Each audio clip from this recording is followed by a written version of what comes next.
엄마 아빠도 부모가 되긴 처음이란다. 아기의 탄생과 함께 생애 처음 부모가 되는 초보 엄마 아빠. 눈에 넣어도 아프지 않을 아이를 건강하게 잘 키우고 싶지만 삐뽀 막상 응급 상황에 닥치면 당황할 수밖에 없는데 개구쟁이라도 좋다. 튼튼하게만 자라다오. 건강 A to G. 이번 시간에는 병아리 엄마 아빠들이 알아둬야 할 신생아 응급 상황에 대해 자세히 알아보자. 네, 우리가 흔히 아기가 태어나면 너무 작고 정말 약해가지고 엄마 아빠들은 아기를 품에 안는 것조차 조심스럽고 그냥 건강하게 자라주기만을 바라게 되는데요. 하지만 부모의 바람과 달리 아이를 키우다 보면 아이가 갑자기 아파서 응급실 신세를 지는 경우도 종종 있기 마련입니다. 네, 건강 A to G 오늘은 초보 엄마 아빠라면 꼭 알아둬야 할 신생아 응급 상황별 대처 방법에 대해서 알아볼까 합니다. 네. 오늘 도움 말씀 주시기 위해서 나와주셨는데요. 네. 대구 가톨릭대학교 병원 소아청소년과 정지은 교수께서 나오셨습니다. 네, 안녕하십니까? 안녕하십니까? 반갑습니다. 흔히 이제 초보 엄마 아빠라면 한 번쯤은 이게 아픈 열이 펄펄 끓는 아이를 안고 응급실로 향했던 경험들 다들 갖고 계실 것 같습니다. 실제로 그 아픈 아이를 업고 응급실을 찾는 부모님들이 상당히 많이 계시지 않습니까, 교수님? 네. 주로 어떤 원인으로 이렇게 찾게 되나요? 네, 그 첫 생후 6개월 이내에 신생아 영아에게서 응급실에 오게 되는 가장 큰 이유는 아기가 달래지 않아져서 오는 울음입니다. 그 다음에 열이 나거나 아니면 경기인지 아닌지 몰라서 오시는 경우, 구토나 설사 때문에 오시는 경우가 흔하고 또 흔하지는 않지만 아주 중한 상태에서 응급실을 방문하시기도 합니다. 아기가 갑자기 숨을 쉬지 않거나 높은 곳에서 떨어지거나 다쳐서 골절이 있는 경우 아니면 알약이나 바닥에 있는 것을 아무거나 집어먹거나 먹으면서 사례가 걸리고 숨쉬기가 어려워지는 그런 경우가 있습니다. 신생아가 우는 이유는 사실 딱히 정해진 것은 없습니다. 모든 아기는 불편하기 때문에 우는 것이고 연구자들이 연구를 해본 결과 첫 6주까지는 하루에 133분 정도, 그러니까 2시간 이상을 운다고 합니다. 그럼에도 불구하고 달래지지 않는 울음이 있을 때는 과연 아기가 아파서 우는 건지 아니면 그냥 우는 건지를 참 분간하기가 힘듭니다. 그래서 아기가 우는 것과 같이 열이 나거나 좀 처지거나 아니면 구토 또는 변을 보는데 피가 섞이거나 하는 증상이 있다면 이때는 병원에 오셔야 되는 그런 상황입니다. 하지만 아픈 거는 아닌데 계속적으로 우는 울음을 우리가 흔히 영아산통이라고 부르기도 합니다. 방금 영아산통 말씀을 하셨는데 제가 기억이 나는 게 우리 강우가 진짜 이 신생아 때 특별한 이유 없이 자지러지게 우니까 혹시나 얘가 아픈지 또 대화를 나눌 수가 없잖아요, 교수님. 그래서 참 난감했던 기억이 나는데 이 영아산통의 원인은 어디서 찾아봐야 될까요? 네, 많이들 궁금해하십니다. 저희 소아과 의사인 저희도 사실 영아산통이 왜 생기는지 아직 확실한 것은 없습니다. 그래서 정의를 내릴 때도 3회 법칙이라고 해서 특별한 원인은 없고 하루에 3시간 이상 또 일주일에 3회 이상, 즉 매일매일 같은 시간에 3주 이상 울 때 이걸 영아산통이라고 부르자라고 합니다. 연구를 통해서 보면 확실치는 않지만 첫 번째로 수유를 할 때 과도하게 공기를 같이 삼키거나 아니면 우유에 들어있는 단백이나 유청에 대한 어떤 소화기의 내성, 그다음에 어른보다 훨씬 활발한 장 운동이 있습니다. 이런 장 운동에 따른 불편함, 장내 세균의 변화 등으로 유출을 하고 있고 실제로 어떤 연구자들이 영아산통이 굉장히 심한 아기들하고 또 잘 울지 않는 아기들하고 연구를 해봤더니 영아산통이 심하면 심할수록 우울증의 그 분비가 많이 되는 세로토닌이라는 호르몬이 더 높은 것을 확인할 수가 있었습니다. 그래서 실제로 아기가 우는 것은 불편해서 우는 것이 맞고요.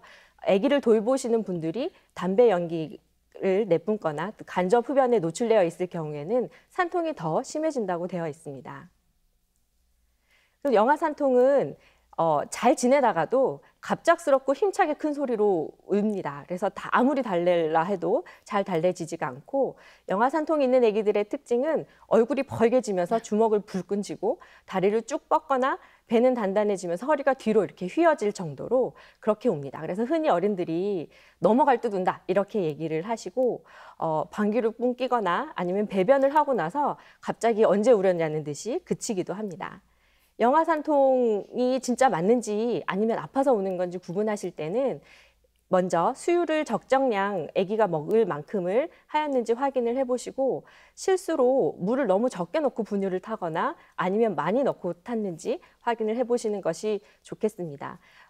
의외로 눈에 이물질이 들어가서 아기들이 우는 경우도 많기 때문에 눈에 어떤 먼지나 다른 이물질이 들어가는지 확인을 해보시고 또 기저귀를 열어보셔서 남자아기 같은 경우는 고환이나 그 생식기에 붓기나 아니면 염증 소견이 있는지를 확인을 하셔야 됩니다. 항문 발진이 있을 때도 아기는 상당히 고통스럽게 느낄 수가 있습니다. 그림에서 보시는 것 같이 모든 아기는 우유를 먹고 나면 저렇게 하얗게 이제 입에 끼는 것을 많이 볼 수가 있습니다. 그렇지만 평소와 다르게 입술이나 점막 사이에 하얗게 낀 경우 거즈 수건으로 살짝 닦아보시고 닦여지지 않는다면 이것은 아구창일 가능성이 있고 아구창은 아기에게 통증을 유발할 수 있습니다. 또 최근에 떨어지거나 부딪힌 적이 있으면서 아기가 의식 상태가 좀 명료해지지 않는 경우는 이것은 영아산통이기보다는 병원으로 오시는 것이 더 좋을 것 같습니다. 앞에 말씀드린 것처럼 열이 나거나 아니면 힘을 많이 주고 울지 않고 처지면서 우는 울음, 설사, 구토, 혈변 같은 경우는 영아산통보다는 병원으로 오셔야 할 상황입니다. 제일 좋은 약은 시간이고요. 그러니까 어떤 것을 하더라도 시간보다 좋은 약은 없습니다. 생후 3개월에서 4개월 정도 지나면 산통은 사라지게 됩니다. 그 안에는 부드러운 조명이나 편안한 음악, 우리가 흔히 백색 소음이라고 하는 청소기 소리라든지 기계음을 들려주는 것이 아기에게 정서적으로 편안함을 준다고 하고, 흔히 공갈 젖꼭지라고 부르시는 고무 젖꼭지, 이것은 뒤에도 나오지만 영아 돌연사 증후군을 예방하는 데도 아주 주요합니다. 그래서 고무 젖꼭지를 처음 시작하실 때 나중에 떼지 못할까 봐 이렇게 많이 주저하시는 경우가 있는데, 영아 산통이 있거나 많이 우는 아기들에게는 굉장히 중요한 그런 치료적 요법으로 사용하실 수 있습니다. 유모차를 태우거나 집안에서 안고 걷는 건 모두 좋은 방법이긴 하지만 대부분 이런 정도 해보셔도 다 효과가 없을 것입니다. 그래서 효과가 많이 없는 경우는 공기 삼킴을 최소화하는 그런 특수 젖병도 있고, 유당을 분해시켜주는 특수 분유, 아니면 우유 알러지가 있는 아기 같은 경우는 우유 단백을 가수 분해를 해주는 그런 분유나 유산균 등의 효과는 불분명하지만 사용해 볼 수는 있습니다. 아기를 잘 감싸주는 것, 자궁 안에 있는 것과 같은 그런 편안함을 주는 것 역시 영아산통을 줄일 수 있는 그런 방법으로 제시되고 있습니다. 흔히 가끔 아기가 너무 울 때 따는 것은 어떠냐 이렇게 물어보시는 경우도 있고, 신경안정제 일종인 어떤 환약 종류를 먹이고 싶어 하시는 경우도 있습니다. 따는 것 자체가 아프기 때문에 아기에게 울음을 더 길게 가져갈 수 있는 것이고요. 울 때 어떤 음식을 먹이거나 물을 먹이는 것 자체가 기관지로 그런 물이나 이런 환이 넘어가게 되면 오히려 흡인성 폐렴이라든지 더 심각한 사태가 초래될 수 있기 때문에 안 하시는 것이 좋겠습니다. 아기를 감싸는 것도 좋은 방법 중에 하나입니다. 소아과 의사의 입장에서 올바른 감싸기는 아기의 그림처럼 팔을 감싸주고 상체를 감싸주는 것이 아기에게 안정감을 최대한으로 줄 수 있는 방법이라고 제시하고 있습니다. 실제로 다리를 자유롭게 두는 이유는 아기의 관절은 아직 다 완성되지 않은 상태입니다. 그래서 실제적으로 고관절을 저렇게 굴곡하고 있는 상태가 아기의 관절이 안정돼 있는 상태입니다. 그런데 집에서 혹시 스트레칭이나 흔히 쭉쭉이라고 부르는 아기 키를 커지게 하는 그런 마사지 등은 오히려 그림에서 보시다시피 탈구를 유도를 할 수 있습니다. 그래서 아기를 싸시거나 만지실 때도 아기가 자연스럽게 다리를 펼치는 것은 상관이 없지만 어른이 억지로 아기 다리를 잡아당기는 것은 고관절 탈구를 일으킬 수 있으므로 주의하셔야 되겠습니다. 네, 이 초보 엄마들을 곤혹스럽게 만드는 그 영아 산통, 이것을 해결하는 방법까지 한번 자세히 살펴봤습니다. 네, 이번에는 오해와 진실을 통해서 신생아 응급 상황에 관한 궁금증을 알기 쉽게 알아보겠습니다.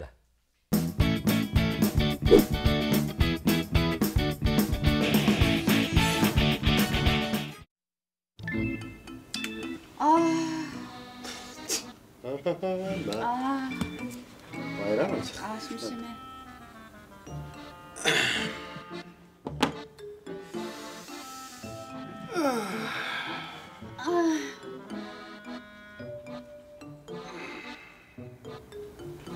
더워. 자기야, 우리 선미도 여행 가고 없는데 오랜만에 진하게 뽀뽀나 할까? 아유 자기야 묻지마 뽀뽀 모르나 묻지마 뽀뽀 그런 걸 꼭 물어서 얘기해야 되겠나. 또 내가 또 남자다운 걸 또 보여줘. 일로 와. 아 더워. 어머 자기야. 아, 괜찮다. 좀 천천히 슬로우. 슬로우. 너무 오랜만이었어. 천천히. 깜짝이야. 누구 전화? 아이고, 앉으면 안 되나? 당연하지. 그래. 소리 안 들린다. 안 들린다. 안 들린다. 또 오네 진짜. 누구? 아 진짜. 근데 친구 여경이. 잠깐만 기다려봐. 여보세요? 여보세요? 융이야. 그래, 니 잘 지내지? 근데 이게 무슨 소리고? 도윤이 계속 우는 것 같은데? 지금 신랑이 달래고 있는데 울음이 그치질 않는다. 다른 게 아니고 내 급하게 물어볼 게 있어갖고 네 옆에 신우 있지? 신우가 평소에 TBC 클리닉 건강 365 저기 본다 했잖아. 내가 반의사라며. 그렇지. 하루 종일 놀고 먹으니까 뭐 맨날 건강 삼는 거 보지. 내가 뭐 좀 물어보려고 하는데 있나? 신우? 아니요, 없다. 뭐 결혼 전에 버킷리스트 실천하님 많이 감색해갖고 산티하고 성지순례 갔다 이가. 뭐? 너 신우 스페인 갔다고? 어쩌노? 급하게 뭐 물어보려고 했지만. 뭘 물어? 뭘 또 물어보려고? 야, 내한테 물어봐라. 나도 건강 365 이렇게 옆에서 눈여기로 봐가지고 반의사는 아니지만 반의 반의사는 된다 아이가. 그래? 아니 지금 우리 도윤이가 열이 38도가 넘는데 혈질을 먹여야 되나 말아야 되나 잘 몰라서 전화해봤다. 어머 야 38도? 야 37도도 아니고 37.5도도 아니고 38도라고? 야 그럼 해열제 먹여야지. 그 애가 이 열이 많으면 큰일 난다 애가. 무슨 소리 하노? 아니 돌 전에 해열제 먹으면 큰일 나는 거 모르나? 해열제 먹이지 말고 빨리 응급실 가라 해라. 무슨 말도 안 돼. 아이 그래도 응급실 가기 전에 해열제를 먹이고 조금 열을 낮춘 다음에 가야지 덜 위험하지. 돌 전에는 해열제 먹으면 안 된다니까. 빨리 응급실 가라 해라. 나도 해열제 먹이고 싶은데 너무 까나나라갖고 혹시 잘못되나 싶어가. 그래 개월수가 얼마 안 되니까 좀의 마음에 걸리네. 지금 빨리 병원으로 가라 그냥. 그래야 되겠지. 윤희야 내일 빨리 도윤이 데리고 응급실 갔다 올게. 갔다가 전화할게. 그래 전화해. 알겠다 고맙디. 어머야 큰일 났네. 응급실 갔대? 도착했겠지 지금 1분 지났으니까. 벌써 도착하면 안 되지. 왜? 전화 올 거야 또. 아까 하던 것도 뭐 했는데. 전화 꺼놓자. 잠깐만 꺼놓고. 이제 둘만의 오붓한 시간을 보내도 될까? 당근. 네, 오해와 진실 첫 번째 질문입니다. 네. 돌 전에는 해열제를 먹이면 안 된다. 이 문제는 아무래도 철원 씨가 잘 알고 있을 것 같은데 두 분 정답이 올까요, X일까요? 저도 잘 알고 있습니다. 저도 제가 알고 있어요. 정답을 말할게요. 정답은 O입니다. 아직 돌 전에 아기한테 성분이 강한 해열제를 먹인다? 글쎄요, 좀 위험하지 않을까요? 해열제를 먹이기보다는 이 미지근한 물에 적신 수건으로 몸 여기저기를 닦아주고요. 그래도 체온이 떨어지지 않는다면 빨리 응급실을 찾는 게 정답인 것 같아요. 저도 아이를 낳기 전에는 우리 예은 씨처럼 이렇게 이야기를 했을 거예요. 아니에요. 이 해열제도 이 해열제 나름 아닐까요? 성분만 확인이 된다면 저도 그 해열제 안에 어떤 성분이 있는지 모르겠지만 의사의 처방을 받은 이 해열제는 돌 전에 먹여도 되지 않을까요? X하겠습니다. 교수님, 누가 정답인가요? 네, 철원 씨가 맞추셨습니다. 애기 X가 아빠예요. 맞습니다. 네, 사실 미숙아 시기부터 먹을 수 있는 아세토아미노펜 계열의 해열제가 있습니다. 그렇지만 신생아나 영아가 열이 난다는 것은 집 안 환경이 덥거나 아니면 탈수가 되었을 때도 열이 날 수가 있고 실제로 아기가 아파서 열이 난다고 하면 해열제로 열을 떨어뜨리는 게 중요한 것이 아니라 왜 아픈지 원인을 찾아서 치료를 하는 것이 더 먼저입니다. 그래서 100일 전에 신생아가 열이 난다면 의사의 진료를 먼저 받으시고 처방에 맞게 해열제를 복용시키는 것이 좋겠습니다. 네, 분명히 이렇게 신생아에게 먹여도 되는 해열제가 있지만은 병원 진료 후에 처방을 받아서 해열제를 먹이는 게 안전하다. 이렇게 또 설명을 해 주셨습니다. 자, 그럼 계속해서 초보 엄마 아빠들이 궁금해할 만한 내용을 오해와 진실을 통해서 하나 더 알아보겠습니다. 야, 니 아니 도윤이는 어쩌고 혼자 집 왔노? 친정엄마 찬스 썼지. 오 역시 친정엄마야 좋긴 좋네. 그래, 야, 친정 가까이 사는 게 짱이다. 언제든지 엄마한테 맡길 수도 있고. 막 생각만 해도 주변에 안 산다 해봐라. 힘들지 그러면. 그래. 에휴, 며칠 전에 진짜 고맙더라. 덕분에 그 응급실 갔다 왔다 애가 큰일 날 뻔했다. 아유 원래 사람이 상식을 가지고 살아야 되는 기다 이렇게. 그자? 맞지? 그렇지. 그 계셨네요. 하도 조용하길래 없는 줄 알았어요. 원래 찍소리 않고 살아간다. 오늘 못 빼잖아. 뭐라노 지금? 아니다. 우리 신랑은 우리 집에 손님 오는 거 좋아한다. 엄청. 그자? 아이고 그러면 뭐 누구라도 오면 좋지. 요 코딱지만한 집에. 참 도윤이 이제 괜찮나 그래가? 괜찮다. 아휴, 그때 막 생각만 하면 어우 아찔하다 아찔해. 그리고 네 덕분에 야 응급실 가가지고 잘 안 나왔나. 고맙다. 아유, 정말 다행이다 진짜로. 육아는 할만하나 다른 사람들은 막 힘들다고 난리더만. 그래도 100일의 기적이란 게 있더라 야. 100일 딱 지나고 나니까 통잠을 자갖고 나도 좀 잔다. 진짜가. 야, 아니 근데 100일의 기적 안 오는 애들도 있다 하더라니까. 그래 그래. 우리 아들 효자지 뭐. 엄마 자랐고 100일의 기적에 그탁지 아주고. 아이고 벌써부터 효자인데 완전 도치만 다 됐네 도치만. 아이고 좋겠다. 아이고. 근데 요새는 고민이 좀 있다. 왜? 고민 뭔데? 도윤이 때문에 엄마랑 자꾸 트러블 생긴다. 왜? 도윤이 때문에 어머니한테 잘해야지. 왜 트러블이 생기는데? 그래요. 그러면 안 되지. 아니 엄마가 자꾸 도윤이 그 머리 베낸 머리를 자꾸 잘라야 머리 숱이 많아진다고 안 카나. 어머니하고 세대 차이가 나니까 그런 것 같지 뭐. 어머니만 무슨 들어라 그냥. 그거 그냥 이렇게 머리 밀고 나면은 좀 뿔이 올라와가지고 숱이 많아 보이는 착시 효과인데 자꾸 그까지 그렇고 또 있다 또. 뭐? 엄마가 자꾸 도윤이 코를 자꾸 만지락 하는 거라. 코? 이 코? 코. 와. 아니 뭐 코를 이렇게 만져주면 코가 자꾸 높아진다는 건 몰락하네. 진짜 그런 거 아니에요? 에이 아니에요. 코 자꾸 만지면 트러블도 나고 코도 삐뚤어질 수 있다니까 아들은. 아이고 근데 자기야. 왜?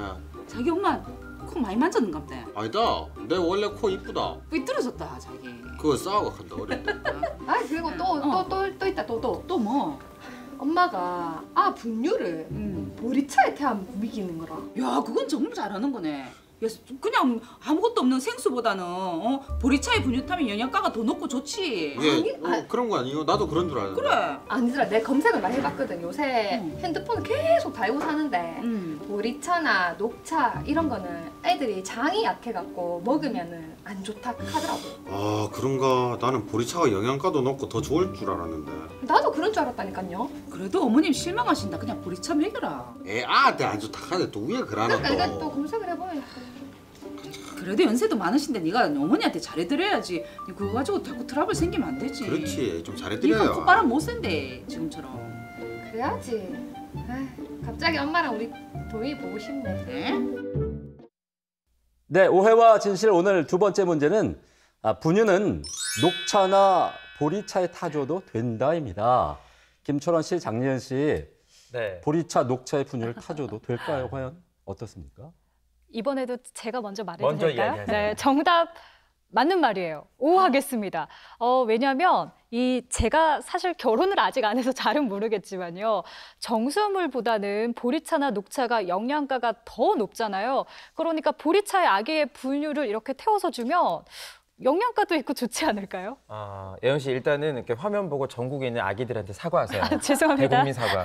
왜냐하면 저도 아이를 키워보니까 그래요.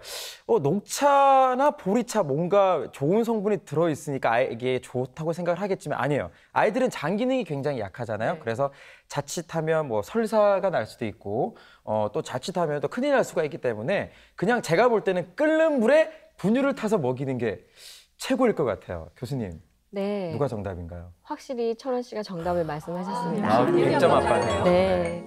많은 분들이 보리차를 먹이고 싶어 하십니다. 그런데 이유식을 시작하기 전에 아기들은 모유나 용법대로 탄 분유의 삼투압이 아기의 장과 제일 잘 맞습니다. 그리고 분유를 조제하실 때는 분유통에 나와 있는 대로 정해진 용량의 물과 분유에 스푼을 넣으셔야지 좀 진하게 태우신다던가 아니면 묽게 태우시는 거는 아기에게 전해질 이상을 초래해서 위험해질 수가 있습니다. 그리고 이유식을 시작한 다음에는 끓인 물을 식혀서 먹이시는 것을 권장하고 보리차나 녹차 또는 도라지차 등은 크게 이득이 없는 것으로 소아과 의사 입장에서는 말씀드릴 수가 있겠습니다. 네, 분유를 탈 때도 적당한 양을 잘 맞춰서 타야 한다고 말씀해 주셨어요. 네. 그런가 하면 우리 엄마들은 아기의 이 똥에도 관심이 많습니다. 네. 뭐 색이 어떤지, 냄새는 어떤지 굉장히 잘 살피게 되는데 네. 아마 아기의 건강이 대변과 직결되기 때문이 아닐까 싶어요. 네. 교수님, 그렇다면 그 신생아가 혈변을 본다. 이거는 위급한 상황인가요? 아기가 배가 많이 부르면서 토를 하면서 혈변이 나온다. 이런 상황은 응급 상황입니다.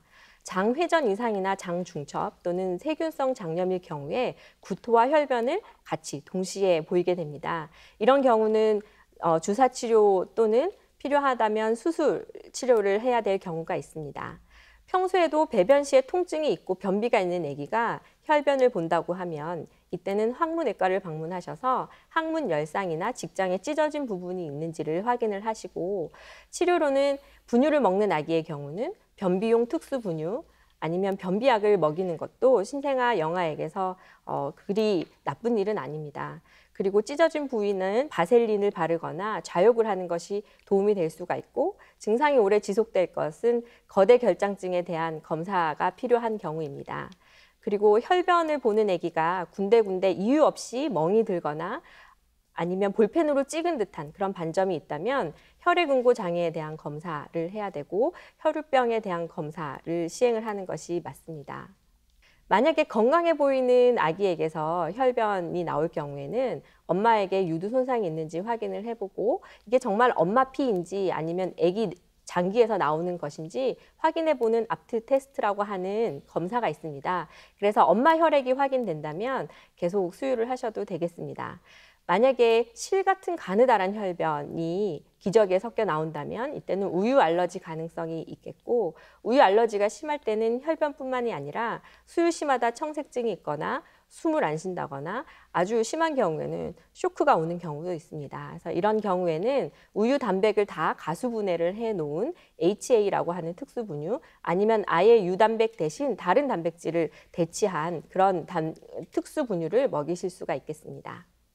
아이를 잘 키워내는 게 참 중요한 일이기도 하지만 좀 힘든 일인 것 같아요. 우리 엄마들 힘내시고요. 저도 하나 궁금한 게 생겨요, 교수님. 저는 우리 가훈가 어릴 때 갑자기 이렇게 경기를 일으킨다고 하죠. 막 경련을 심하게 해서 제가 더 경기를 일으킬 뻔했거든요. 어떻게 해야 될지를 모르겠더라고요. 어떻게 하면 좋을까요? 네, 대부분 경기를 집에서 한다고 이렇게 데리고 오실 때 보면 우리가 얘기하는 간질 발작, 경련이 아닌 경우가 많습니다.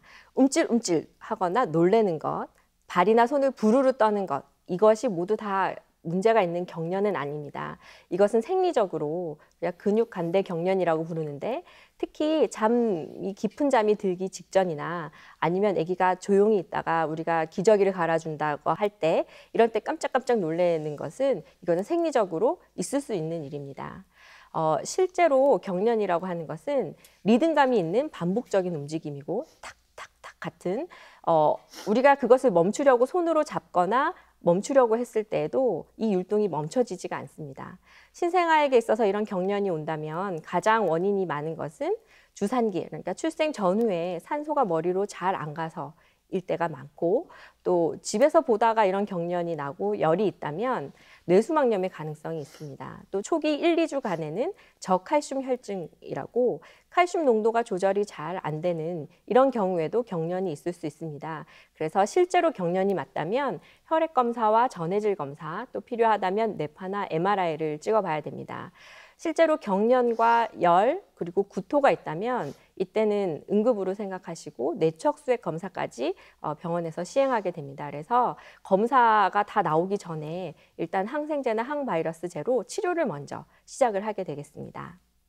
무호흡이나 청색증의 경우도 우리 특히 34주나 36주에 출생한 아기의 경우 신생아 집중치료실의 입원 기간이 굉장히 짧습니다. 그래서 분명히 병원에 있을 때는 괜찮다고 했는데 집에 데려가서 보니 아기가 새파래지거나 숨을 안 쉬는 경우가 많아서 응급실로 오시는 경우가 있습니다. 이런 경우는 아직 호흡 중추, 그러니까 숨을 쉬려고 명령을 내리는 이 중추가 미숙하기 때문이고 또 호흡기계 바이러스, 폐렴이나 기관지염 또는 요로 감염 이런 것들이 큰 아기나 어른들은 열이 나거나 기침이 나지만 이런 신생아들은 그런 증상이 없이 청색증이 제일 먼저 나타나는 증상일 수 있습니다. 숨을 잘 쉬던 아기가 무호흡이 있다고 하면 일단 먼저 원인 질환을 발견을 해야 되고 또 병원 입원 당시에는 아니면 신생아실에서는 발견되지 않았던 그런 청색증형 심장 질환이 원인일 수도 있습니다. 평소에 숨 쉬는 것은 괜찮은데 젖병만 물면 숨을 안 쉬고 새파래지는 아기들도 있습니다. 사실 삼키고 숨을 한 번 쉬는 박자가 잘 맞아야 되는데 삼키기만 하고 숨을 쉬는 타임을 잘 못 잡는 것이죠. 그래서 이것을 삼킴과 호흡의 조화불능이라고 합니다. 이런 아기들도 결국은 수유 연습을 통해서 이것을 개선시킬 수가 있고 기도 흡인이 먹을 때마다 일부분 다 식도로 넘어가는 것이 아니라 기도로 넘어가는 그런 기능적인 이상도 있을 수 있습니다. 또 특이하게 식도와 기관지 사이에 구멍이 뚫린 경우, 이런 경우는 먹을 때마다 기관지로 약간씩 넘어가기 때문에 청색증이 나올 수도 있고 위식도 역류 역시 신생아에게는 흔한 그런 증상 중에 하나입니다. 네, 그리고 가끔 뉴스를 우리가 보다 보면은 1살 미만의 건강한 영아가 잠을 잘 자다가 갑자기 사망했다는 안타까운 그런 소식을 접하기도 하는데 그런 일을 우리가 들을 때마다 자식 키우는 부모 입장에서 참 가슴이 아파옵니다. 대체 이런 일이 왜 생기는 걸까요? 네, 말 그대로 영아 돌연사 증후군은 돌연사입니다. 생후 1세 이하의 지병이 없이 건강하게 잘 지내던 아이가 갑작스럽게 사망을 하게 되는 건데요. 이게 사실 통계마다 차이가 있지만 나라, 인종마다 발생률의 차이가 납니다. 그리고 남자 아기에게 더 많다고 되어 있고 실제로 호주나 영국 이런 나라에서 똑바로 재우기 캠페인을 시행을 했더니 20년 동안 영아 돌연사가 확연하게 줄었다라고 하는 보고들이 있습니다. 아기가 울어서 달랠 때는 바운서나 유모차, 카시트 같은 데 태워서 달래시더라도 잠이 들면 일단 평평한 곳으로 옮겨서 똑바른 자세로 재워야 하는 그 이유 중에 하나입니다. 아무나에게 다 생기는 것은 아니지만 산전진찰을 잘 받지 않았던 산모의 아기인 경우 발생률이 높다고 되어 있고 임신 중 흡연을 하거나 아기를 돌보시는 엄마 아빠나 아니면 돌봐주시는 분들이 흡연이나 음주 등을 했을 경우 미숙아 저체중 출생아나 엎어서 재우는 경우에 그 사망률이 더 높아집니다. 또 요나 이불, 베개, 특히 아기가 머리가 부딪힐까 봐 아기 주위에 이렇게 쿠션 같은 것들을 많이 깔고 있을 경우가 있는데 이런 경우 역시 돌연사가 증가한다고 되어 있습니다. 한 방에서 자는 것은 좋지만 침대를 공유하는 것은 좋지 않습니다. 그래서 쌍둥이더라도 각자의 침대를 가지고 자는 것이 훨씬 더 좋겠고 신생하다 보니 추울까 봐 많이 난방을 이렇게 올리시는 경우 이런 경우도 위험 인자가 되겠고 이유는 모르겠지만 남아가 비율이 훨씬 더 높습니다. 그래서 소아과 의사가 제일 권장하는 방법은 이렇게 아기만에 따른 독립된 침대에서 실내 온도는 25도에 맞추시고 베개는 굳이 사용하지 않으셔도 됩니다. 그리고 이불도 덥지 않는 것을 권장을 합니다. 그러면 추운 날 배가 추우면 어떡할까요? 라고 많이 물어보시는데 최근에 이 우주복이라고 하는 이런 방한복들이 많이 시중에 나오고 있습니다. 그래서 추울 때는 좀 더 두껍고 더울 때는 얇은 것으로 이렇게 하나로 된 옷을 입히는 것이 훨씬 더 안전하다고 되어 있고 공갈 젖꼭지, 고무 젖꼭지를 물리고 이런 자세로 아무것도 없이 재우는 것이 가장 바람직하다고 합니다. 또 뒤집기 시작한 아기는 이렇게 수아들이라고 하는 감싸기를 해놓으면 실수로 뒤집었다가 다시 되짚기가 안 되는 경우가 있습니다. 그래서 뒤집기 시작한 아기는 잘 때 감싸서 재우시는 것은 위험하다고 생각하시면 되겠습니다. 2017년 통계청 자료를 보면 2017년에 총 출생아가 35만 명 정도로 10년 전보다 75% 수준밖에 되지 않습니다. 다행히 우리나라의 영아 사망률은 아주 낮은 편에 속합니다. 그렇지만 우리가 세심한 주의, 관찰을 통해서 큰 사고와 질병 없이 아기들을 잘 키워내는 그런 세상이 되었으면 좋겠습니다. 네, 내 아이가 건강하게 잘 자라기를 바라는 건 어느 부모나 마찬가지일 겁니다. 오늘 알려드린 신생아 응급상황 대처법을 잘 기억을 해두셨다가 아프게 되면은 결코 당황하지 마시고 빠르고 침착하게 잘 대처하시길 바라겠습니다. 네, 지금까지 이 시간 도움 말씀에 네. 대구 가톨릭대학교 병원 소아청소년과 정지은 교수께서 수고해 주셨습니다. 네. 네, 고맙습니다. 고맙습니다.